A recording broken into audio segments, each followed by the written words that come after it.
You know, there is a passage in Deuteronomy where Moses is giving a warning to Jews that disobey the word of God as he has given it to them, and he's telling the Jews about the things that will happen, that of course they won't flourish, that in the morning they'll wish it was night, and in the night they'll wish it was morning, and that sort of thing. And that's the state of hopelessness that's being described. And I find it interesting to contemplate because the description is kind of reminiscent of the feeling that you get when you're depressed. And it's not so much that you wish the day were night and the night were day, as it is that it really doesn't matter which is which. Time becomes less significant, particularly if you're idle and have nothing to do. It doesn't really matter if you get up at 5 in the morning if you're awake, because what difference does it make? It certainly doesn't make any difference whether you wake up or stay in bed, but if you can't stay in bed because sleep eludes you, then you might as well wake up.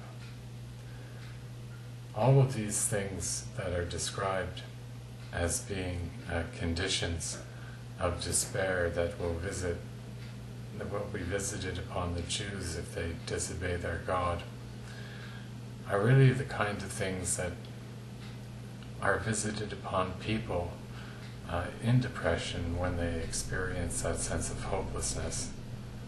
There's nothing to say that this is because you're disobeying your God. It just happens to be a physical manifestation of the depression, and there's nothing really that you can do about it except endure it.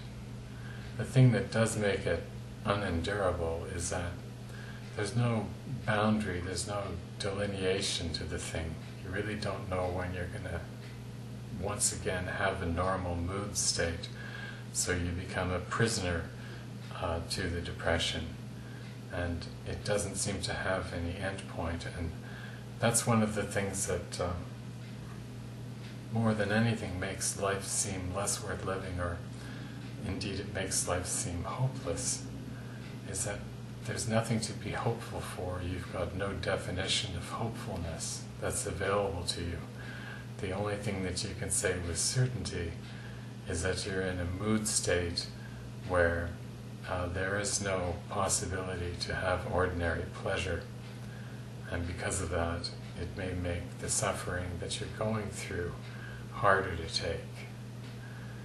You really can't understand this from any point of view unless you've experienced it. It's made all the more difficult to endure by the fact that when you're in a mood state of this kind, nothing is really going on, and it's hard to find anything to pass the time in a pleasurable way. So effectively speaking, you become a prisoner of time. It doesn't really matter what you are, what you're doing. You just cannot escape it. There's no place you can go. For instance, you can't take a trip to alleviate the sense of meaninglessness. You'll just have that sense of meaninglessness perhaps in a more picturesque place or a different place.